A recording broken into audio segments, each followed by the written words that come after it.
If you live in or near a big city, you might recognize these: electric scooters and bikes. Some are dockless and provided by private companies, and some are owned by individuals themselves, but they all have one thing in common.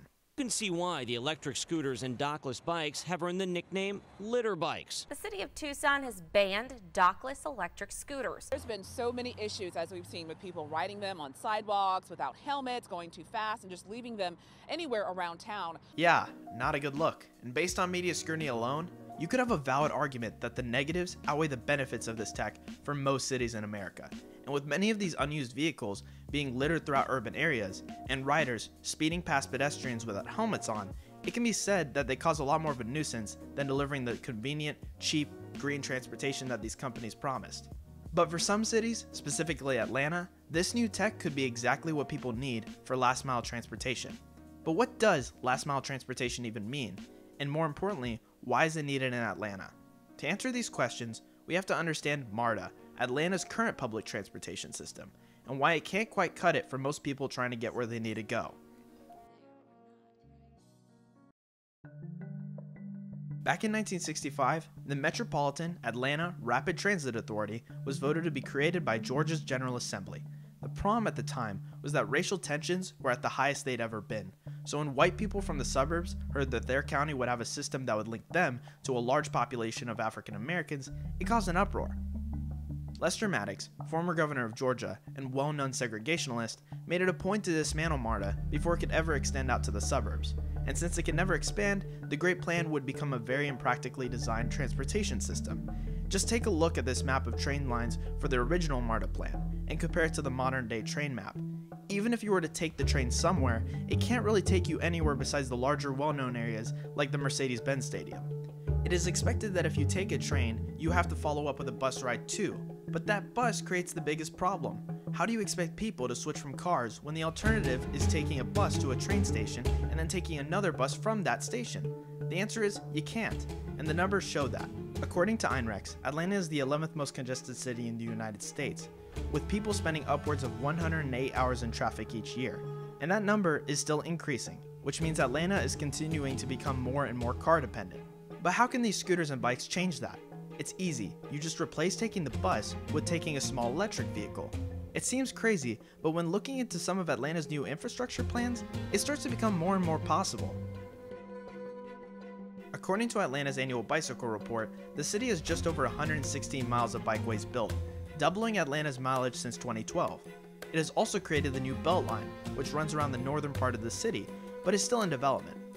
The 22 miles of what used to be railroad track may not seem significant, but it connects major parts of gentrified Atlanta that suffer from smaller roads and big congestion, like Pond City Market. But in order for these paths to be practical, people need a faster way of navigating through them than just conventional bikes, and that is where electric scooters and bicycles come in handy. However, not all people want to load up their Lime or Bird account every time they want to go somewhere. Some want to own their own transportation, and that is where companies like Edison come in. Founded 7 years ago by CEO Ryan Hirsch, the company was built to solve the same problems that plague many cyclists, which is the physical requirement to do so. We were lucky enough to speak with Ryan and ask him how he uses his Edison bike on the daily. I have a job at Emory Healthcare. I do technical project management for them. I get paid to fix problems. And my very biggest problem was getting to Emory. I live 4 miles away. And by car, it was consistently taking me over an hour to get to my desk. By the time I found a parking spot, fought for it or whatever, paid for it, took a shuttle, got to my desk, it was taking an hour. And it's like, this is ridiculous. There has to be a better way. So I've always kind of been, a cyclist recreationally. So I started riding my carbon road bike to work. Oftentimes I have to wear a tie. And a sweaty guy in a tie is the worst thing ever, right? So Definitely. That's when I was like, all right, how do we take hills out of the equation? And back in 2012, 2013, electric bikes was a thing. If you live in a neighborhood within the city, it makes the most sense to just bypass the gridlock traffic and use an electric bike like this to get where you need to be. As the city continues to build more bike paths, it's expected that this form of transport will become more common for urban dwellers. But what if you live in a suburb? Sadly, an electric bike might not do you much good considering the distance and the 20 to 30 mile battery life, but a dockless scooter might help if you're in the city occasionally and need to get to a restaurant or a MARTA station nearby. But the most important question is, do the citizens of Atlanta feel that these dockless vehicles are actually that practical? We asked some pedestrians on the Beltline what they thought.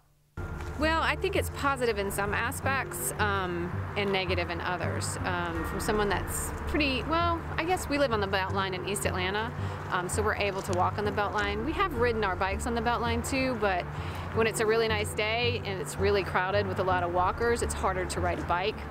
But there's still people that tend to get out on their bicycle, but they go way too fast. So I have seen people get run into, people get crashed into. They interfere with my riding my bike. Yes, and because they're too fast. They're too fast and they're dangerous. Dangerous? I think that it makes the city more walkable, which is great, even though I know there are different forms of transportation. The fact that you don't have to have a car makes it a lot better for the city. You know, I think it's been like mostly a positive change, honestly. Because like before, I don't know, there's a lot of people I'd see, they'd have a hard time flagging Ubers down, or like really a lot of people are just, I'd see just kind of waiting around for Ubers, like really crazy wait times, you know? Atlanta is such a siloed city that scooters are a good resource for last mile transportation. So you can't really drive a scooter to like Buckhead. But once you're in Buckhead, you can kind of drive it around. So we came to the conclusion that as long as common sense regulation, like age restriction, helmet laws, and speed limits were continuing to be enforced, most people would be fine with the dockless concept and electric bikes like Edison. But with these small electric vehicles taking the city by storm, it is evident that one day they could be a reliable form of transportation that could work alongside MARTA for the people of Atlanta. But until then, there may still be a couple of bumps in the sidewalk. James Gebara from the ocean, signing out.